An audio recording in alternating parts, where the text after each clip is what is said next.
Shalom, jemaat yang dikasihi Tuhan Yesus Kristus. Sebelum kita memulai ibadah minggu sore ini, marilah kita berdoa dalam hati.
Amin. Kita bernyanyi.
Di dalam nama Allah Bapa dan nama Anaknya Tuhan Yesus Kristus dan nama Roh Kudus yang menciptakan langit dan bumi. Amin. Sebab firman Tuhan Allah, dengan sesungguhnya aku sendiri akan memperhatikan domba-dombaku dan akan mencarinya seperti seorang gembala mencari dombanya. Begitulah aku akan mencari domba-dombaku, dan aku akan menyelamatkan mereka dari segala tempat. Haleluya.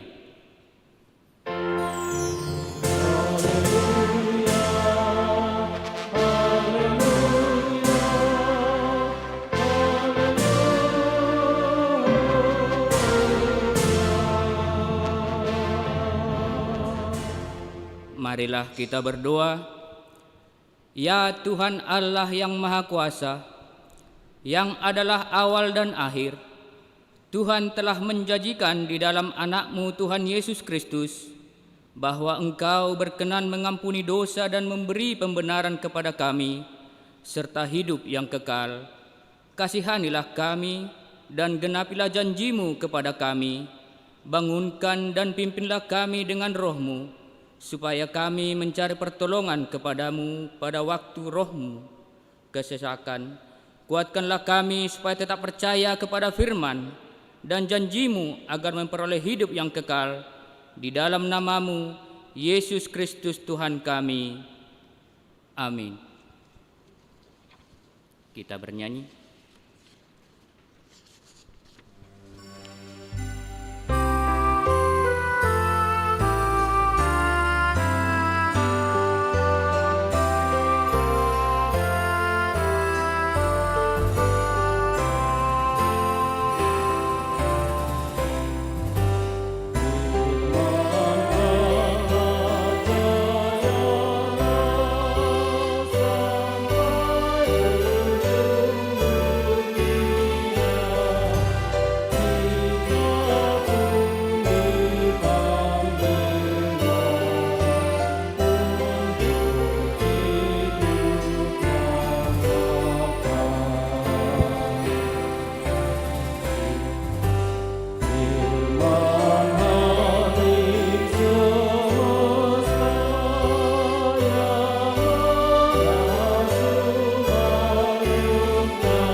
Dengarlah hukum Taurat Tuhan yang pertama dan maksudnya. Hukum pertama, Akulah Tuhan Allahmu, seru Tuhan kita. Tidak boleh ada Allah lain kecuali Aku. Maksudnya adalah kita harus lebih takut, lebih kasih, dan lebih yakin dan percaya terhadap Allah daripada segala-galanya. Demikian hukum Taurat Tuhan. Marilah kita memohon kekuatan dari Tuhan untuk melakukan hukumnya. Ya Tuhan Allah, kuatkanlah kami untuk melakukan yang sesuai dengan hukum-Mu. Amin. Kita bernyanyi.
Marilah kita merendahkan diri di hadapan Tuhan untuk mengaku dosa kita.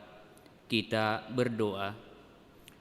Ya Tuhan Allah yang Maha Kuasa, Engkau mengasihi kami orang yang hina dan tercela ini.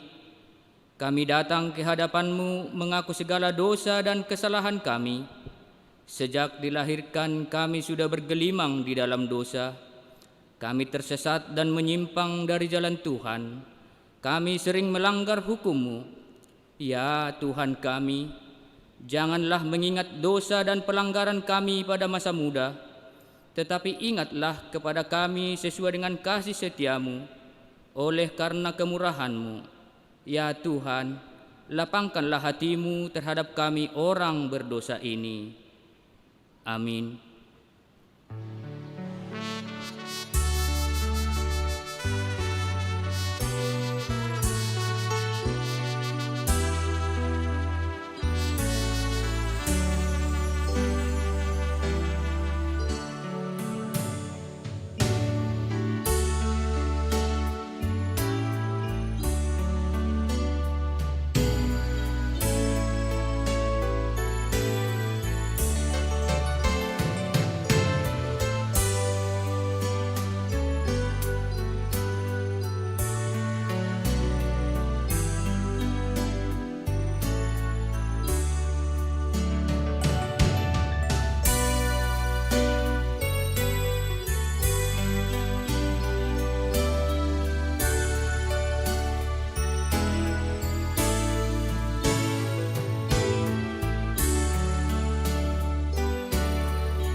Janji Allah tentang pengampunan dosa kita.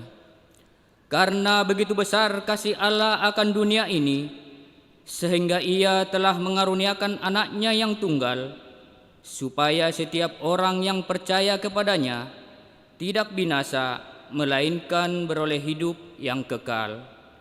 Kemuliaan bagi Allah di tempat yang maha tinggi. Amin. Kita bernyanyi.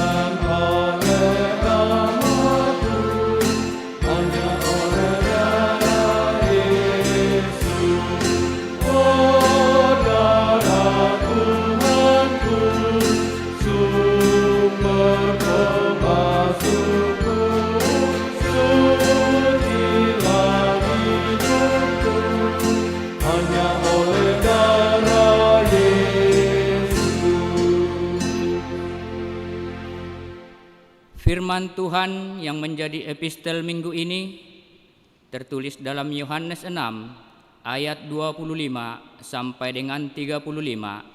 Marilah kita membacanya. Ketika orang banyak menemukan Yesus di seberang laut itu, mereka berkata kepadanya, "Rabi, bila mana engkau tiba di sini?" Yesus menjawab mereka, "Aku berkata kepadamu, sesungguhnya kamu mencari Aku, bukan karena kamu telah melihat tanda-tanda, melainkan karena kamu telah makan roti itu dan kamu kenyang.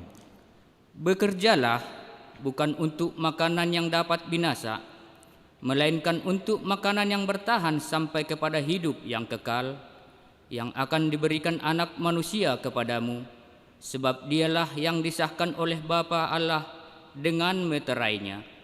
Lalu kata mereka kepadanya, "Apakah yang harus kami perbuat supaya kami mengerjakan pekerjaan yang dikehendaki Allah?" Jawab Yesus kepada mereka, "Inilah pekerjaan yang dikehendaki Allah, yaitu hendaklah kamu percaya kepada Dia yang telah diutus Allah." Maka kata mereka kepadanya, "Tanda apakah yang engkau perbuat supaya dapat kami melihatnya dan percaya kepadamu? Pekerjaan apakah yang engkau lakukan?" "Nenek moyang kami telah makan manna di padang gurun, seperti ada tertulis, mereka diberinya makan roti dari sorga." Maka kata Yesus kepada mereka, "Aku berkata kepadamu, sesungguhnya bukan Musa yang memberikan kamu roti dari sorga, melainkan Bapa-Ku yang memberikan kamu roti yang benar dari sorga. Karena roti yang dari Allah ialah roti yang turun dari sorga dan yang memberi hidup kepada dunia." Maka kata mereka kepadanya, "Tuhan, berikanlah kami roti itu senantiasa. Kata Yesus kepada mereka, "Akulah roti hidup. Barang siapa datang kepadaku, ia tidak akan lapar lagi, dan barang siapa percaya kepadaku, ia tidak akan haus lagi." Demikian firman Tuhan. Berbahagialah orang yang mendengarkan firman Tuhan serta memeliharanya dalam hatinya. Amin.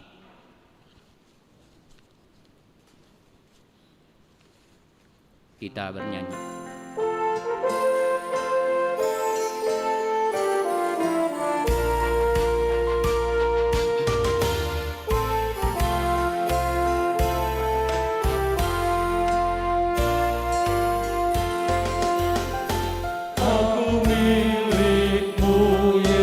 Tuhanku, ku dengar suaramu, ku merindukan datang mendekat dan diraih olehmu.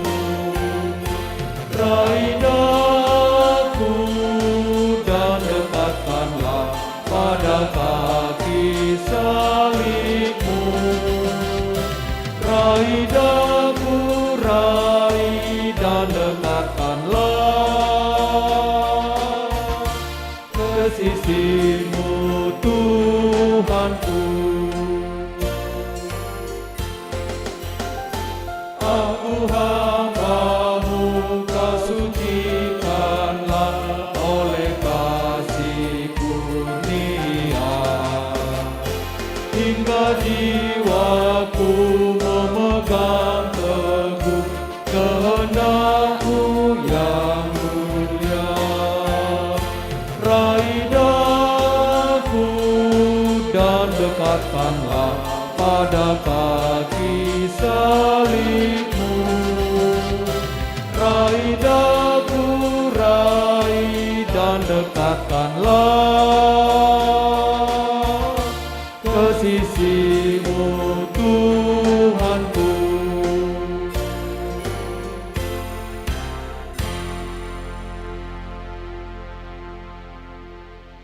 Marilah kita bersama-sama mengaku iman kepercayaan kita.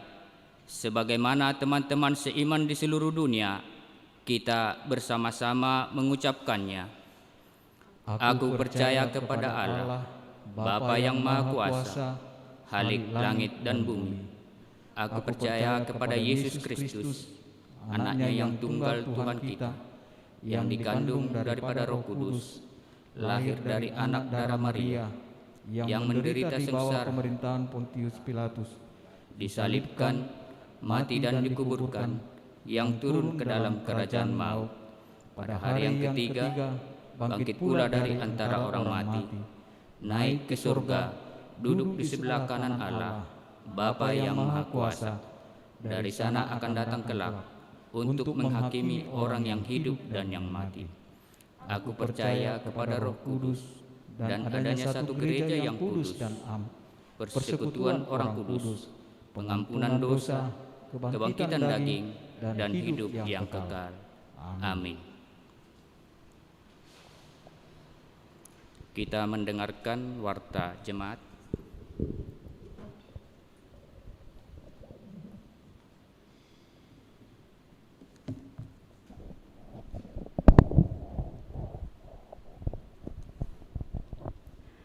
Warta Jemaat di AKBP Setoyo, Minggu 25 Juli 2021. Yang pertama, nama dan topik minggu. Nama minggu kita adalah minggu ke-8 setelah Trinitatis, artinya ketritunggalan Allah, dan topik minggu Allah memelihara umatnya. Kedua, beribadah minggu di rumah. Sehubungan dengan perpanjangan PPKM darurat sampai dengan tanggal 26 Juli 2021 dan arahan Menteri Kesehatan Gubernur DKI Jakarta dan Presdes HKBP Distrik 8 DKI Jakarta melalui surat yang diterima tentang peribadatan di gereja. Maka ibadah Minggu HKBP Setoyo tanggal 25 Juli 2021 dilaksanakan secara online streaming dan diikuti di rumah masing-masing. Pelayanan ibadah Minggu pada tanggal tersebut ditiadakan di gereja. Ibadah minggu dapat diikuti melalui channel YouTube HKBP Setoyo pada pukul 10 WIB bahasa Batak dan pukul 15 WIB bahasa Indonesia. Demikian pemberitahuan ini disampaikan. Tetaplah kita menjaga kesehatan dengan mengikuti protokol kesehatan. Doakanlah agar corona segera berlalu. Tuhan memberkati. Ketiga, pendataan jemaat terpapar COVID-19. Sesuai dengan permintaan Distrik 8 DKI Jakarta tentang pendataan terhadap ruas yang terkena COVID-19 di gelombang kedua mulai bulan Juni sampai sekarang. Maka kepada ruas dan paralado yang terkena COVID-19 agar memberikan datanya ke sentuh sektor masing-masing. Atas perhatian kami ucapkan terima kasih. Semoga kita dianugerahi Tuhan dengan kesembuhan dan kesehatan. Keempat, pertanian sektor live streaming. Gereja kita melayani ibadah kebaktian sektor secara tatap muka atau offline dan live streaming pada Kamis 29 Juli 2021 pada pukul 19.30. Tuan rumah pada ibadah pertanian tersebut adalah pendeta dan paralado HKBP Setoyo. Dihimbau kepada pendeta dan paralado HKBP Setoyo untuk hadir mengikuti ibadah pertanian tersebut. Dan bagi jemaat di sektor boleh mengikuti melalui live streaming. Link ibadah pertanian akan di-share 30 menit sebelum ibadah. Kelima, pertanian sektor Cibubur. Jumat 30 Juli 2021, sektor Cibubur akan melaksanakan sektor melalui Zoom meeting. Sebagai tuan rumah pertanian sektor tersebut, keluarga AS Uta Barat, Inang JRM Bursiregar, masuk pukul 20 WIB. Zoom meeting ID dan password akan diinformasikan melalui WA Group.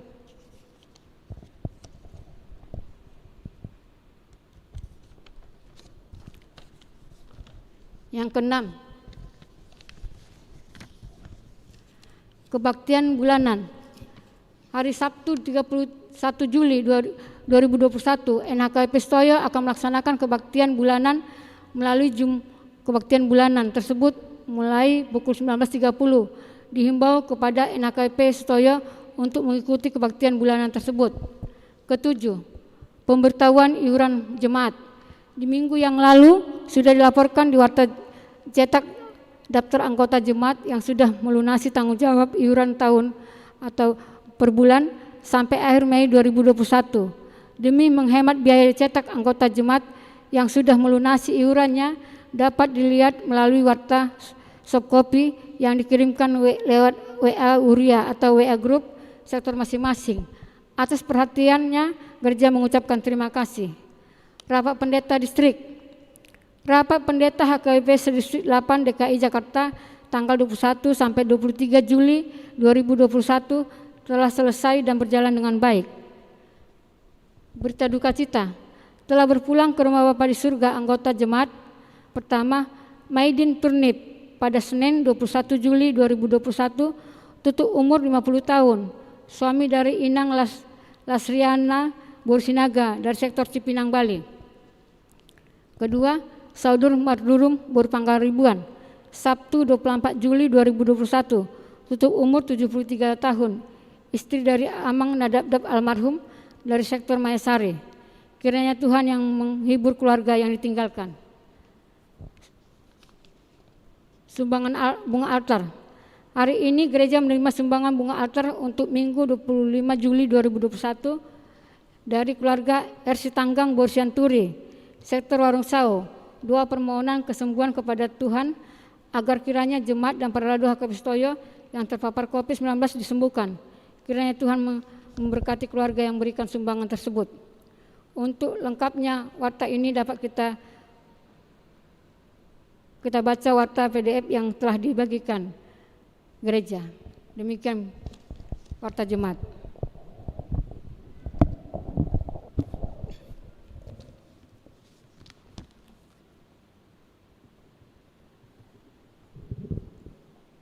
Kita bernyanyi.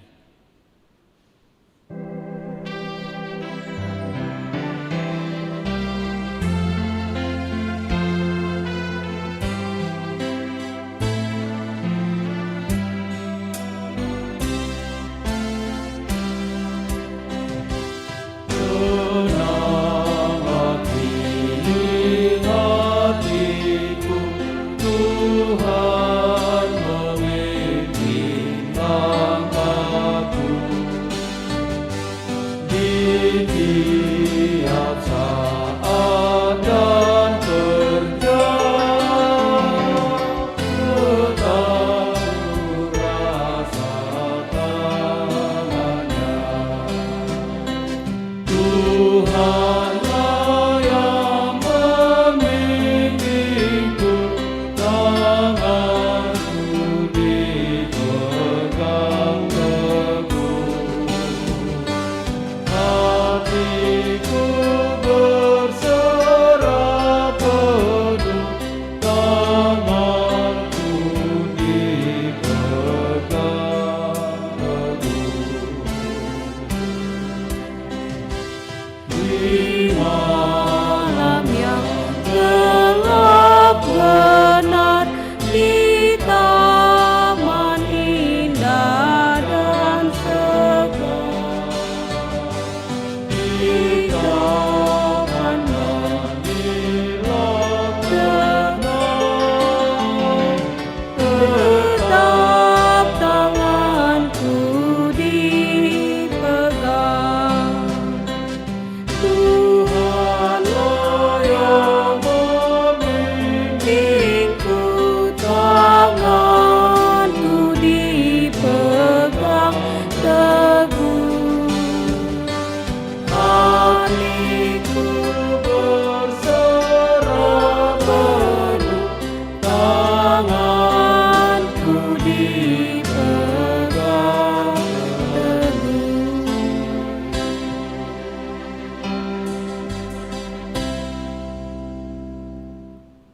Damai sejahtera Allah yang melampaui segala akal, kiranya memelihara hati dan pikiran kamu sekalian, di dalam nama Tuhan Yesus Kristus Tuhan kita. Amin. Shalom saudara yang terkasih dalam nama Tuhan Yesus Kristus, baik yang hadir di tengah gereja kita yang disesuaikan dengan protokol gugus tugas yang telah diaturkan di wilayah kita, maupun jemaat yang berada di tengah-tengah rumah kita yang mengikuti ibadah hari ini. Firman Tuhan di minggu kita hari ini tertulis di 2 Raja-Raja 4 ayat 42 sampai ayat yang ke-44. 2 Raja-Raja 4 ayat 42 sampai 44 saya membacakan bagi kita dan diharapkan semua kita mengikuti dalam hati kita masing-masing. Memberi makan 100 orang. Datanglah seorang dari Baal Salisa dengan membawa bagi abdi Allah roti hulu hasil, yaitu 20 roti jelai serta gandum baru dalam sebuah kantong. Lalu berkatalah Elisa, berilah itu kepada orang-orang ini, supaya mereka makan. Tetapi pelayannya itu berkata, bagaimanakah aku dapat menghidangkan ini di depan 100 orang? Jawabnya, berikanlah kepada orang-orang itu, supaya mereka makan. Sebab beginilah firman Tuhan, orang akan makan, bahkan akan ada sisanya. Lalu dihidangkannya lah di depan mereka, maka makanlah mereka dan ada sisanya, sesuai dengan firman Tuhan. Demikianlah firman Tuhan. Jemaat yang terkasih dalam nama Tuhan Yesus Kristus, situasi bangsa Israel pada zaman para raja pasca kerajaan Daud dan Salomo, terjadi perpecahan dua bangsa itu menjadi Israel Utara dan Israel Selatan, Yehuda. Lalu dalam kondisi perpecahan itu pun terjadi banyak hal yang buruk menimpa bangsa Israel. Terjadi kemerosotan ekonomi, politik, sosial, terlebih kemerosotan kelakuan iman atau moral para orang-orang yang menjadi hamba Allah itu. Sehingga ketika kemerosotan ekonomi, politik, sosial, moral, dan intelektual iman itu terjadi pula bencana yang lainnya. Bencana yang terjadi adalah terjadinya bencana kelaparan, penyakit, kematian terjadi di mana-mana. Tentu dalam kondisi seperti itu, di titik yang seperti itu, kemungkinan besarnya banyak orang yang akan melupakan bahwa Allah itu ada. Yang tentunya ketika kita diperhadapkan dengan kelaparan, kematian, penyakit di mana-mana, tentu kita akan berusaha untuk melindungi kehidupan kita sendiri. Jadi dalam konteks ini yang paling menjadi korban adalah orang-orang yang miskin, orang-orang yang tidak memiliki apa-apa, orang-orang yang tidak mempunyai kedudukan. Tetapi mungkin orang-orang yang kaya atau orang yang memiliki jabatan di dalam kerajaannya ketika itu mungkin masih di dalam posisi aman. Maka ketika dalam kondisi itu banyak pula lah orang-orang yang mencari makan pergi ke dalam mezbah Allah, di mana Elisa melayani banyak orang. Jadi ketika itu pula lah konteks ini terjadi. Rupa-rupanya dikatakan di ayat 42, datanglah seseorang dari Baal-salisa dengan membawa bagi abdi Allah roti hulu hasil. Roti hulu hasil. Roti hulu adalah roti yang ditanamkan, yang dihasilkan, yang diproduksi oleh orang-orang tertentu yang dikhususkan kepada Allah dan para hamba yang melayani di tengah-tengah mezbah Allah, yang melayani di rumah Allah. Tentunya mereka sudah mengetahui seberapa banyak yang akan diserahkan kepada orang-orang yang ada di dalam mezbah Allah.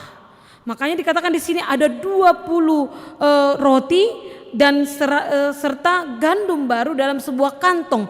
Jadi tidak terlalu banyak yang hanya dicukupkan kepada para pelayan yang tinggal di dalam mezbah Allah.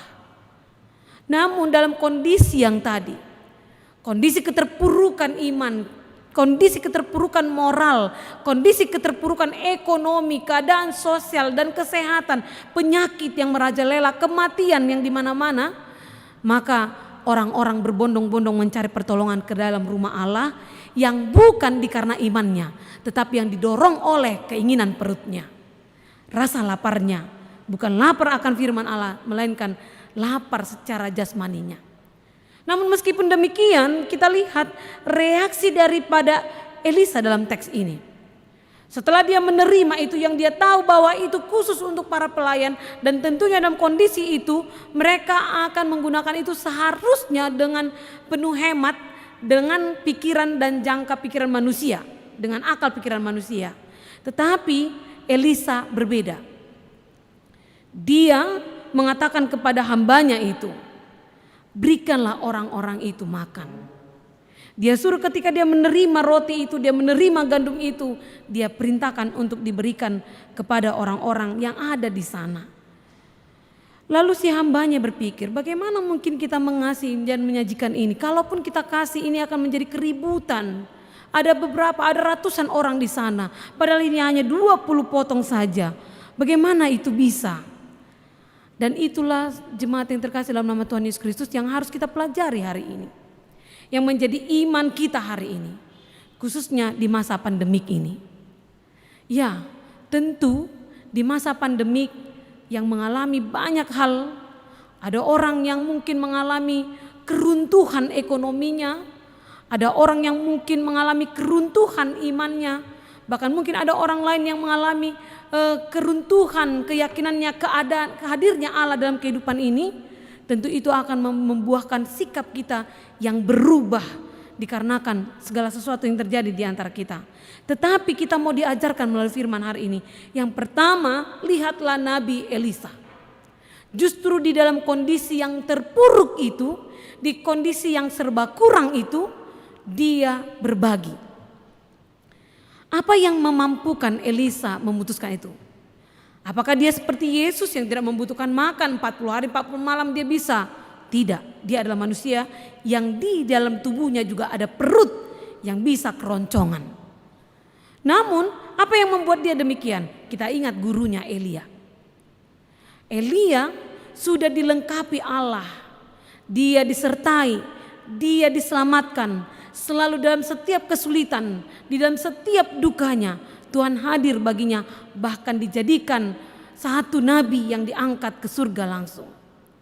Lalu keajaiban Allah itu tidak berhenti hanya sampai kepada Elia, dan itu juga ada di dalam diri Elisa.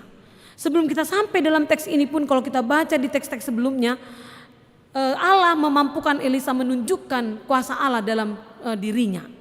Allah memampukan dia menunjukkan kuasa Allah dalam kehidupannya. Oleh karena itu, apa yang diandalkan Elisa ketika itu? Yang diandalkan Elisa adalah ada kuasa Allah di balik setiap peristiwa. Itu yang dia pahami. Dia tidak pakai rasionya, dia tidak pakai pikirannya, dia tidak pakai otaknya untuk mengalih-alihkan bagaimana ini supaya bertahan untuk dirinya dan orang-orang yang di dalam mezbah itu. Tetapi dia pakai irasionalnya yang di luar jangkauan pikirannya, bahwa Tuhan pasti menyediakan. Dan itulah yang kita perlukan saat ini, saudara. Jikalau ada orang yang mengatakan pandemik ini tidak akan berlalu, maka sebagai orang yang memiliki Tuhan, kita harus mengatakan ini pasti berlalu. Ini pasti berlalu, derita ini pasti berlalu. Nanti pandemi COVID-19 ini tidak akan menjadi sesuatu yang menakutkan lagi bagi kita. Ini pasti akan berlalu di dalam cara Tuhan memberkati kita di waktunya dan caranya yang tepat. Oleh karena itu kita harus terus sabar di dalam pengharapan dan keyakinan bahwa Tuhan itu adalah Allah yang berkuasa. Itu yang dipegang oleh Nabi Elisa ketika dia bersedia membagikan yang menjadi bagiannya kepada orang-orang ketika itu. Lalu 20 roti bagi untuk 100 orang.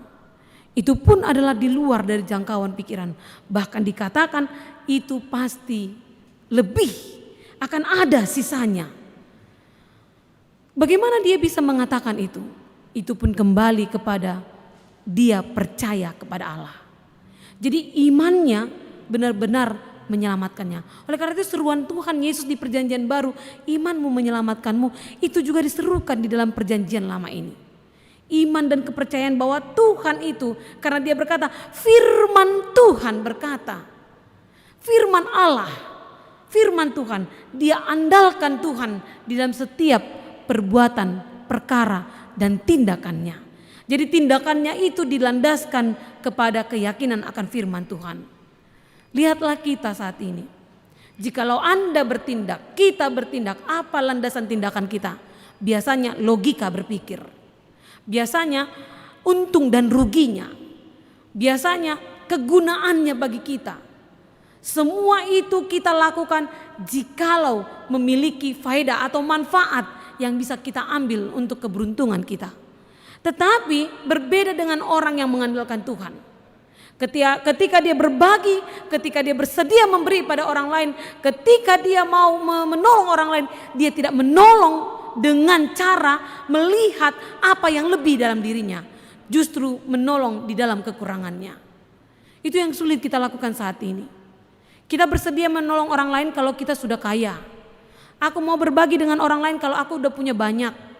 Aku akan membantu dia jikalau aku sudah baik.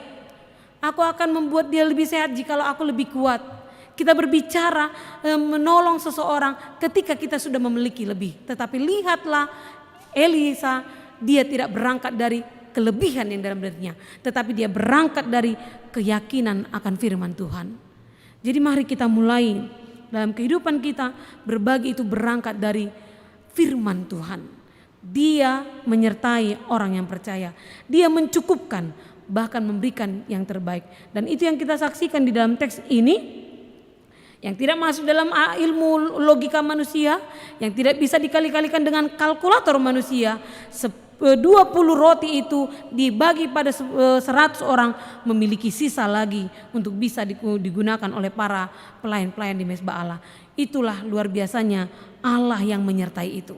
Jadi dengan demikian, mari andalkan Tuhan juga dalam kehidupan kita, apalagi di masa-masa pandemik ini, saudara. Yang ketiga adalah kita mau lihat bahwa Elisa menunjukkan kedaulatan Tuhan. Allah yang berdaulat. Kematian, kelaparan, kemiskinan, penyakit, derita tidaklah sesuatu yang luar biasa di hadapan Allah. Itu adalah sesuatu yang kecil di hadapan kedaulatan Tuhan.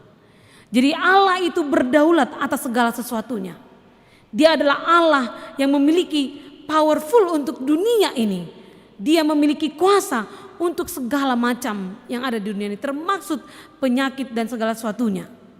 Jadi oleh karena itu saudara yang terkasih dalam Tuhan Yesus Kristus, mari melihat kembali apakah kita mengizinkan kedaulatan Tuhan yang hidup dalam diri kita, atau kita masih membiarkan rasa takut kita berdaulat dalam diri kita. Rasa khawatir kita menguasai cara kita bergerak, berbagi, bertindak kepada sesama. Rasa keinginan kita memuaskan diri kita untuk menentukan sikap kita. Mari biarkan kedaulatan Tuhan yang menentukan sikap kita. Lalu yang berikutnya, apa yang mau kita petik dari firman Tuhan hari ini? Mari kita lihat, kalau tadi teks ini dalam konteks bencana yang terjadi, penyakit yang terjadi, kematian yang di mana-mana, mari kita lihat bahwa itu semua adalah kesulitan.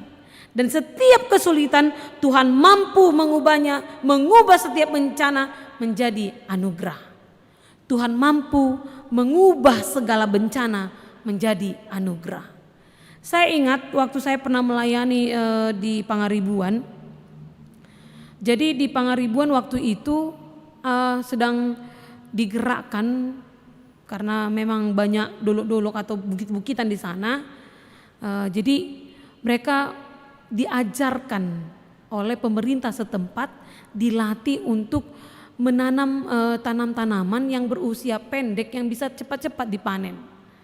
Lalu ketika itu memang katanya sebelum waktu saya sampai di sana itu semua berhasil. Mereka menanam jagung serentak. Jadi mereka menanam jagung dan berhasil terus.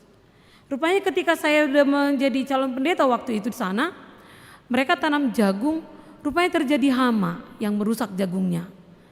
Dan sebagian dalam proses itu menunggu umur jagungnya bisa dipetik, setengahnya itu habis dimakan oleh hama.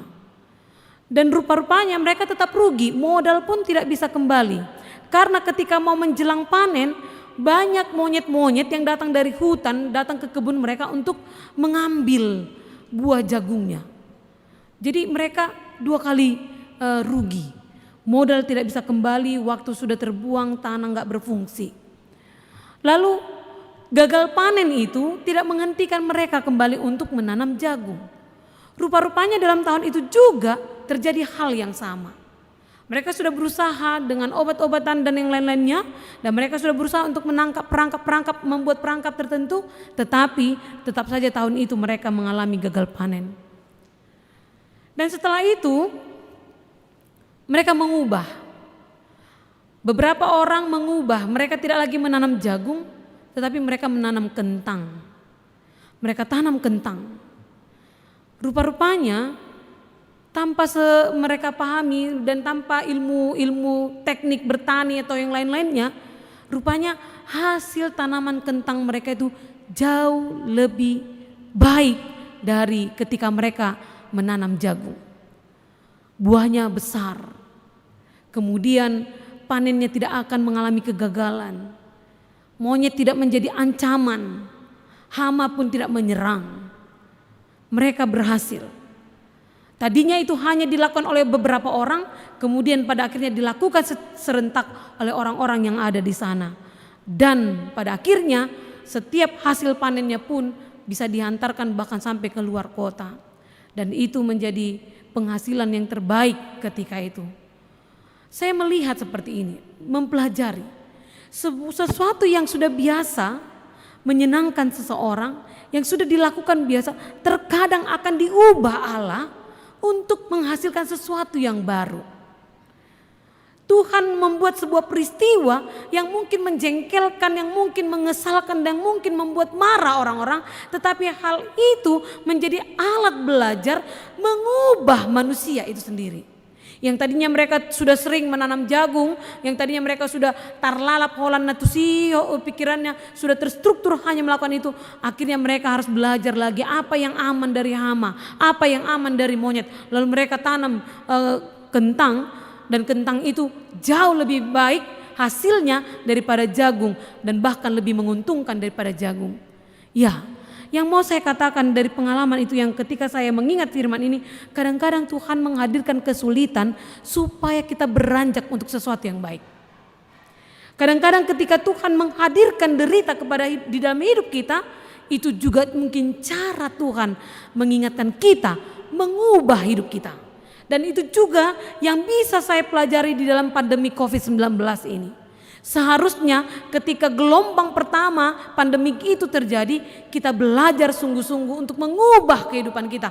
Bukan melakukan hal yang sama terus sehingga kita menjadi korban lagi dan lagi. Kiranya biarlah pandemi gelombang kedua ini menjadi akhir dari hal yang menakutkan bagi kita. Akhirnya mengajarkan kita cara hidup dan melihat rencana Tuhan di baliknya. Demikian juga dengan persoalan hidup kita yang lain. Jika saat ini saudara menghadapi pergumulan yang sangat sulit, yang mungkin Anda sendiri memikulnya, seakan-akan orang lain meninggalkan Anda di dalam persoalan itu, meninggalkan Anda di dalam kesulitan Anda, percayalah di dalam kesulitan itu Tuhan sedang mengajarkan banyak hal. Jadi jangan ragu, karena Allah itu mampu mengubah setiap derita kita.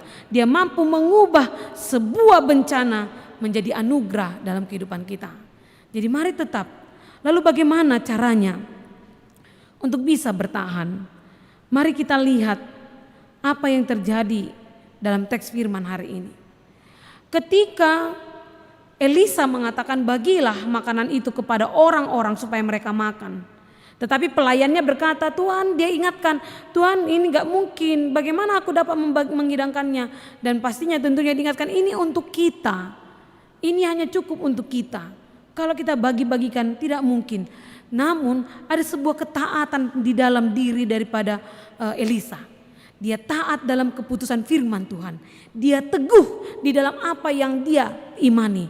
Dia juga tangguh untuk menghadapi persoalannya. Bahkan dia tegar meskipun pelayannya sudah mengingatkannya. Dia tegar di dalam firman Allah.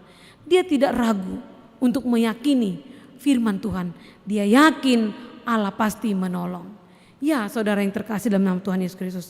Kita tidak bisa punya iman iman yang tidak hidup. Atau mungkin saya katakanlah kita tidak diizinkan beriman yang tolol. Kita hanya percaya, tetapi kita tidak bertindak. Kita hanya percaya dan yakin, tetapi kita tidak melakukan sesuatu. Tentu dibutuhkan keteguhan, dibutuhkan ketaatan, dibutuhkan ketenangan, ketangguhan dalam hidup kita untuk supaya bisa berhadapan, mengubah setiap bencana menjadi anugerah. Dibutuhkan. Tapi lihatlah faktanya, jikalau kita mengalami kesulitan, yang terjadi adalah kekecewaan. Atau jangan-jangan kita mencari kuasa lain untuk membantu kita. Kita mengandalkan pikiran kita, kita mengandalkan harta, kita mengandalkan orang-orang keluarga atau relasi kita. Tapi lihatlah, kita mau ditegur kembali oleh firman ini. Andalkanlah Tuhan di dalam deritamu. Andalkanlah Dia di dalam situasimu. Andalkanlah Tuhan. Itu yang mau disampaikan firman hari ini. Bagaimana kita sebagai hamba Tuhan, sebagai anak-anak Allah, tetap yakin bahwa Allah memelihara umatnya. Itu yang disampaikan dan yang menjadi tema minggu kita hari ini. Allah memelihara umatnya. Kita harus yakin, teguh dan tangguh di dalam pemeliharaan Tuhan. Kita harus yakin bahwa firman-Nya itu akan nyata. Dan kita akan melihat cara Tuhan membantu kita, dan kita pun harus menjadi alat Tuhan membantu bagi yang lain. Ada satu ilustrasi seperti ini. Jadi di suatu tempat, suatu wilayah terjadi musim hujan yang mengakibatkan banjir. Banjir ketika itu masih hanya sebatas lutut kaki manusia dewasa saja. Nah, jadi ada satu rumah, seorang ibu janda dengan anaknya satu orang, yang sudah diminta untuk mengungsi tetapi mereka belum bersedia untuk mengungsi. Mereka tetap ada di rumahnya karena memang si ibu itu beranggapan ini akan surut, masih sebatas betis kakinya. Lalu persediaan makanan di rumahnya sudah habis. Indomie yang terakhir mau dimakan oleh anaknya itu udah tidak lagi bisa menjawab kebutuhan perutnya. Lalu si ibu bercerita untuk menenangkan anaknya yang dalam kelaparan itu, dia bercerita tentang firman Tuhan. Dia ceritakan tentang bagaimana Tuhan Allah menyertai Nabi Elia. Ketika Elia itu lari ke sungai Tigris, dia selalu disertai Tuhan. Bahkan Tuhan memakai burung gagak untuk memberi makan. Jadi kamu harus yakin sama Tuhan ya nak, kata si ibu yang janda itu kepada putranya yang sematawayang itu. Lalu kok bisa ya mak kayak gitu? Iya, karena Tuhan itu ajaib katanya.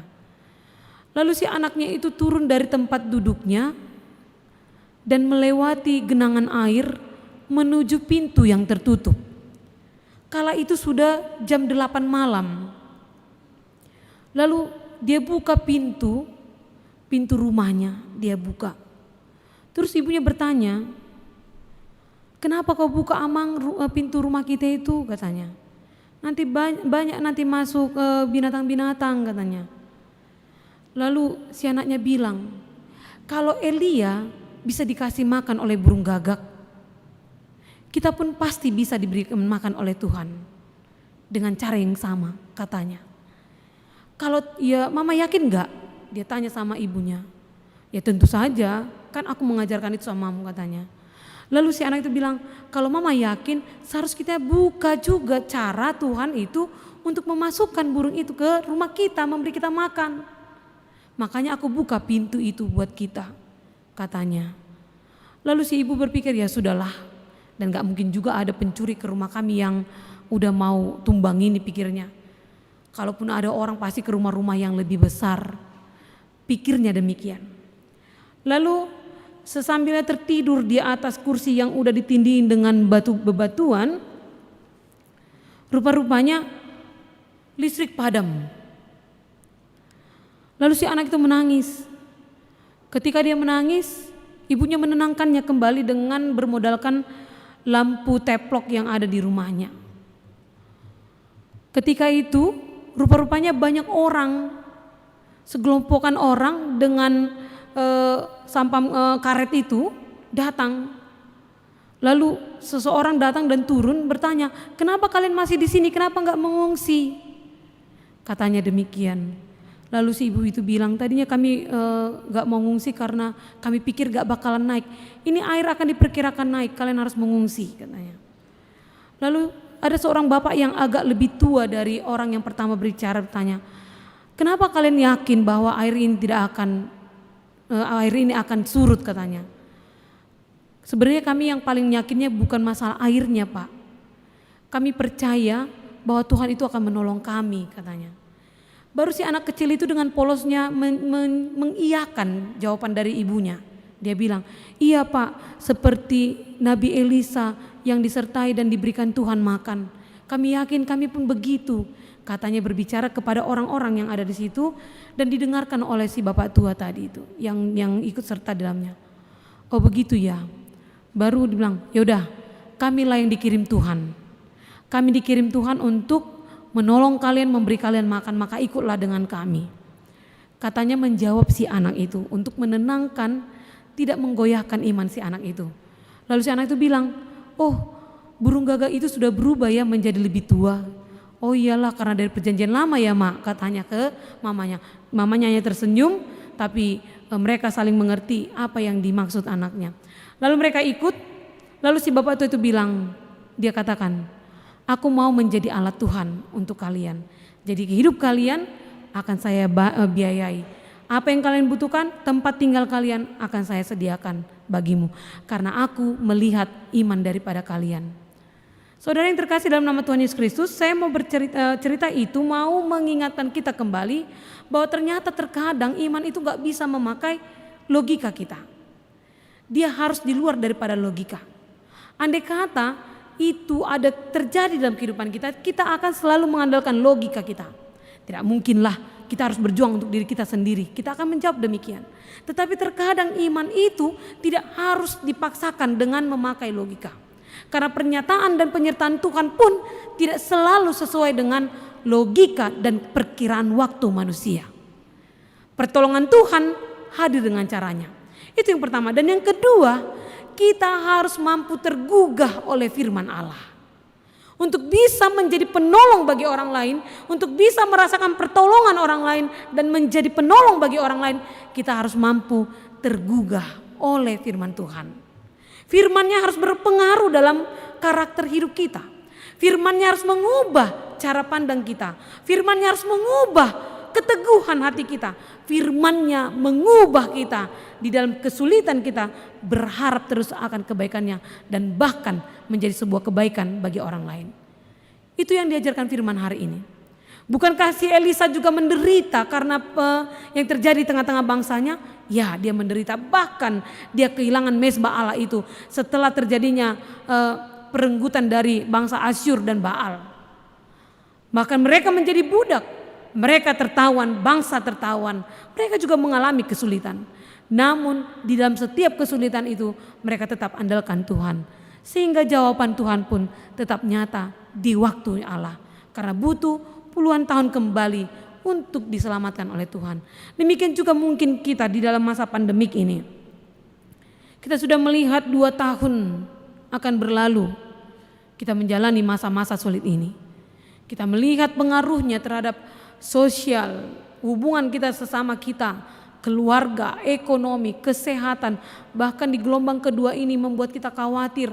Bahkan ketika kami melayani para jemaat kita yang meninggal dikarenakan COVID ini, kami berpikir, berefleksi kembali. Kami berdoa kembali, Tuhan bersegeralah menjawab kami. Tapi mari kita lebih yakin lagi, jawaban Tuhan itu pasti paling tepat di waktu Tuhan, bukan di waktu manusia. Jadi mari tetap percaya, yakin Tuhan memelihara kita dengan tetap hidup di dalam firman itu sendiri. Kita harus yakin Tuhan memelihara kehidupan kita dengan tetap melihat dengan hikmat dan bijaksana apa yang harus kita lakukan dalam kehidupan kita. Dan tetaplah ingat, kita dipelihara oleh Tuhan, sehingga biarlah hidup kita pun menjadi alat-alat Tuhan melakukan yang baik bagi sesama kita. Dan itulah cara Allah memelihara kita. Dan sebagai orang yang dipelihara Tuhan, kita pun harus mampu menjadi orang yang memelihara sesama kita di dalam saling membantu, mengasihi, dan kalau bisa semampu kita melakukan yang terbaik bagi sesama. Itulah firman Tuhan bagi kita. Kiranya Tuhan Allah memampukan kita untuk melakukan semuanya itu. Amin. Kita berdoa. Terima kasih ya Tuhan Allah Bapa kami atas firman yang kami terima hari ini. Mengajarkan kami Tuhan bahwa Engkau adalah Allah yang di dalam dirimu ada kuasa yang melebihi segala sesuatunya di dunia ini. Oleh karena itu Tuhan, kami harus mengandalkan Engkau.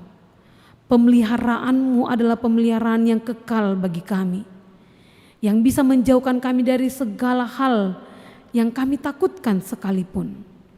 Kami yakin percaya Bapa, Engkau adalah Tuhan yang mampu mengubah setiap bencana menjadi hikmat dan kesejahteraan bagi kami.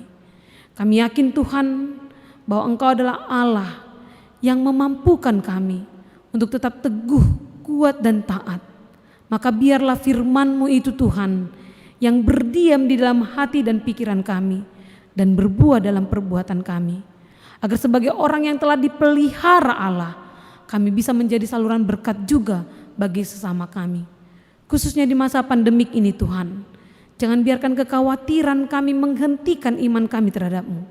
Jangan biarkan pandemik ini Tuhan menghentikan kerinduan kami akan firman-Mu. Tetapi biarlah Tuhan melalui pandemik ini kami semakin paham bahwa kehidupan kami hanya bisa bergantung kepada Engkau saja. Sehingga setiap perbuatan, perkataan dan apapun yang kami lakukan dalam kehidupan kami ini Tuhan, semuanya penuh dengan hikmat kebijaksanaan yang daripada Allah, yang menjauhkan kami dari segala penyakit, yang membantu kami mengatasi pandemi COVID-19 ini, yang kami yakin Tuhan pasti jawab di waktunya Allah. Bantu kami bersabar Tuhan, bantu kami bertahan Tuhan, dan ajarkan kami untuk tetap belajar di dalam segala peristiwa, supaya setiap peristiwa yang mendukakan kami berbalik menjadi sukacita di kehidupan kami ini. Kami juga berdoa untuk jemaat-jemaat-Mu Tuhan, yang pada saat ini mungkin terpapar dikarenakan pandemi COVID-19, baik yang di rumah sakit maupun yang isolasi mandiri. Tuhan Allah Bapa, tumpangkanlah tangan-Mu terhadap mereka. Angkat segala setiap penyakit itu, supaya mereka bisa kembali di tengah-tengah keluarga mereka, melakukan aktivitas mereka terlebih memuliakan dan memuji nama-Mu Tuhan, menjadi kesaksian yang nyata di dalam perkataan dan perbuatan mereka terhadap sesamanya. Kami juga berdoa ya Tuhan Allah Bapa, bagi setiap tim medis, pemerintah kami, dan semua orang yang terlibat di dalamnya untuk memerangi pandemik ini. Kami yakin Tuhan, Kau tidak akan membiarkan mereka sendiri. Engkau adalah Allah yang memelihara kehidupan mereka juga. Maka Engkaulah ya Tuhan yang memampukan para cendekiawan, para orang-orang yang di dalam ilmunya untuk segera melihat cara Allah menyembuhkan dunia ini. Supaya pada akhirnya Tuhan kami bisa kembali memuliakan nama-Mu, bersekutu bersama-sama di dalam iman kami kepada Tuhan. Sehingga iman kami pun turut menyelamatkan kami. Namun di atas segalanya pun ya Tuhan Allah Bapa kami, ajarkan setiap umat-Mu untuk berbijaksana mengontrol dirinya, mengontrol pikirannya, untuk menggunakan segala sesuatu waktu dan kehidupan mereka. Supaya segala sesuatu yang kami lakukan Tuhan penuh dengan hikmat dan kebijaksanaan untuk menjaga hidup kami sesuai dengan protokol kesehatan. Kalaupun kami harus berjuang, bekerja, mengatasi dan melakukan segala kewajiban kami Tuhan, biarlah kami bekerja di dalam kesadaran yang penuh akan kuasa Allah, dan terlebih di dalam kesadaran kami untuk tunduk taat kepada protokol kesehatan. Sehingga kami tetap menjadi orang yang Tuhan selamatkan dan menyelamatkan sesama kami. Tuhan, kami juga berdoa untuk para pemimpin kami di tengah-tengah negara kami, gereja kami, dimanapun kami berada ya Allah. Biarlah para pemimpin kami adalah pemimpin yang penuh dengan hikmat Tuhan, menentukan sikap bangsa, sikap gereja, melakukan yang terbaik di tengah-tengah pelayanan kami terhadap sesama kami. Jauhkan keegoisan dari diri kami yang mementingkan diri kami sendiri. Tetapi ajarlah kami Tuhan untuk juga mengandalkan Engkau dan bersedia menjadi saluran perpanjangan tangan Allah. Sehingga banyak orang yang tertolong dan semakin percaya kepadamu. Tuhan, lihat setiap umat-Mu.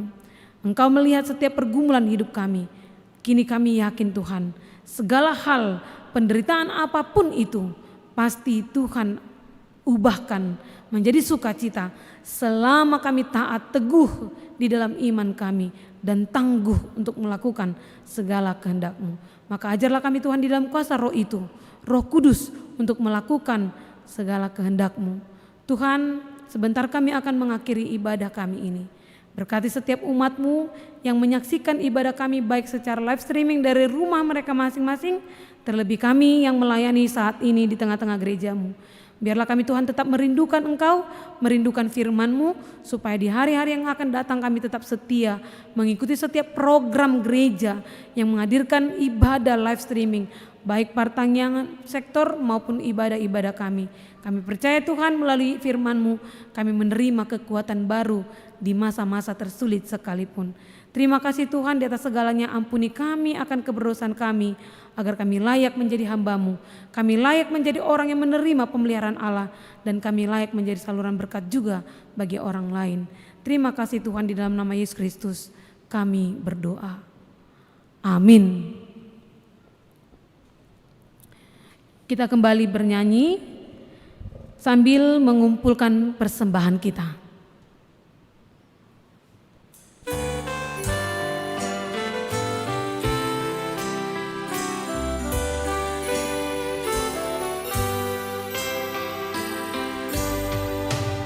Di jalanku ku diiring oleh Yesus Tuhanku, apakah yang kurang lagi jika Dia akan dukung, diberi damai surgawi, asal imanku teguh, suka duka dipakainya untuk kebaikanmu, suka duka dipakainya untuk kebaikanmu.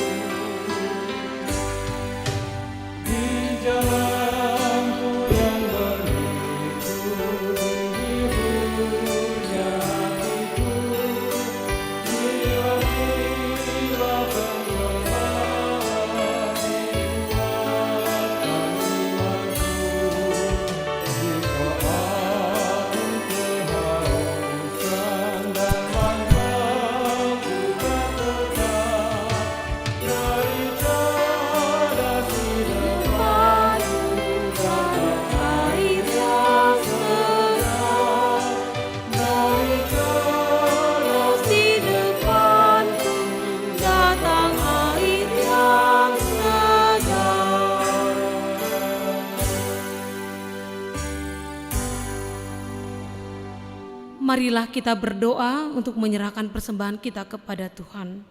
Kita berdoa.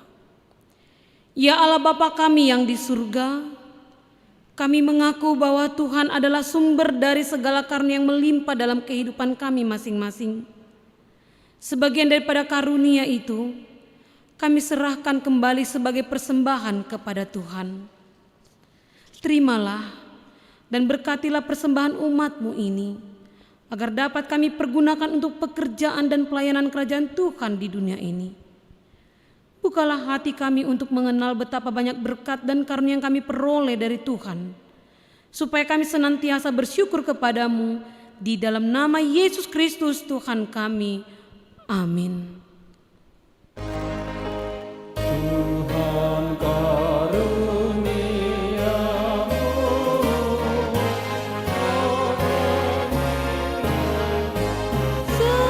Semua nyawa juga hidupku, harta milikku, semua ku serahkan padamu. Selamanya.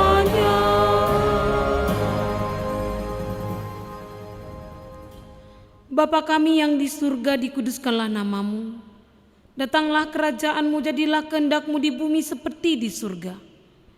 Berikanlah kami pada hari ini makanan kami yang secukupnya. Dan ampunilah kami akan kesalahan kami, seperti kami juga telah mengampuni orang yang bersalah kepada kami. Dan janganlah membawa kami ke dalam pencobaan, tetapi lepaskanlah kami daripada yang jahat.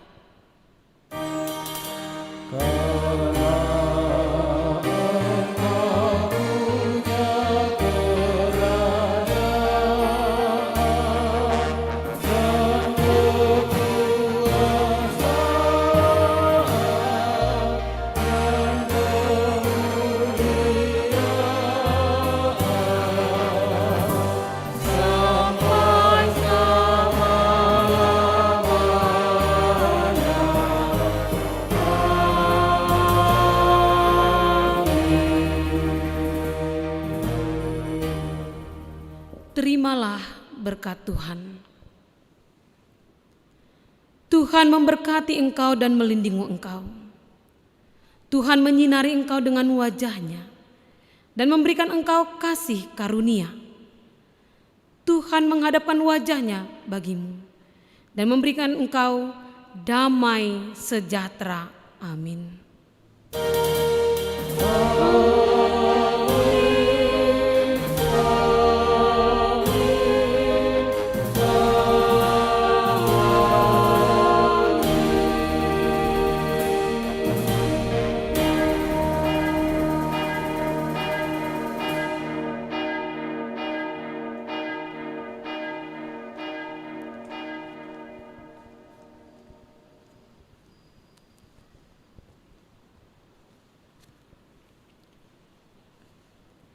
Jemaat yang terkasih dalam nama Tuhan Yesus Kristus, kami segenap pelayan di tengah-tengah gereja di HKBP Sutoyo menyampaikan selamat hari Minggu. Kiranya Tuhan memberkati kita, memberikan keselamatan bagi kita dan memberikan kesehatan yang kuat bagi kita untuk menjalani masa-masa sulit yang kita hadapi bersama. Dan kiranya Tuhan tetap memberikan yang terbaik di dalam kehidupan kita. Shalom, Horas.